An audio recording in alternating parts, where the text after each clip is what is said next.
تو نبی پاک صلی اللہ علیہ وسلم نے ہمیں یہ تعلیم تو نہیں دی تھی.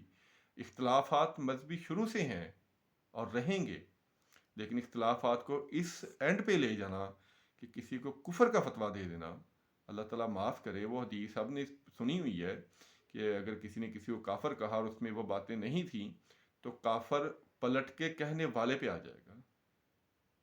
اختلافات ہو سکتے ہیں، آپ اختلافات کریں، لیکن اختلاف کو کفر کی حد تک نہ لے کے جائیں. خدا کے واسطے یہ بہت بری چیز ہے اپنی زبان سے کسی کو، ہمیں پتہ نہیں کہ ہم کیا کر رہے ہیں. ایک اور بات ذہن میں آ گئی، اللہ کرے آپ اس کو سن لیں تو پھر انشاءاللہ تعالیٰ ہم کبھی کسی کو زبان سے تکلیف نہیں دیں گے. کہ نبی پاک صلی اللہ علیہ وسلم نے ارشاد فرمایا تھا کہ آدمی اپنی زبان سے ایک کلمہ کہتا ہے، صرف ایک کلمہ، اس کی نحوست اور کفر کی وجہ سے وہ جہنم میں اتنی گہرائی تک جاتا ہے جتنا پورب سے پچھم کا فاصلہ ہے. پھر بھی ہم زبان سے لوگوں کو کافر کہیں گے یا ان کے اوپر کیچڑ اچھال لیں گے، یا مذہبی اختلافات میں جس شخص نے لا الہ الا اللہ محمد رسول اللہ صلی اللہ علیہ وآلہ وسلم پڑھا ہے، ہم اس کو کس طرح کافر کہہ سکتے ہیں؟ ہم اپنی زبان کا کیسے استعمال کر سکتے ہیں؟ تو وہ مومن نہیں ہے جس کی زبان اور ہاتھ سے دوسرے مسلمان محفوظ نہ رہیں. یہ میں نہیں کہہ رہا، یہ سرکار دو عالم صلی اللہ علیہ وآلہ وسلم ارشاد فرما رہے ہیں.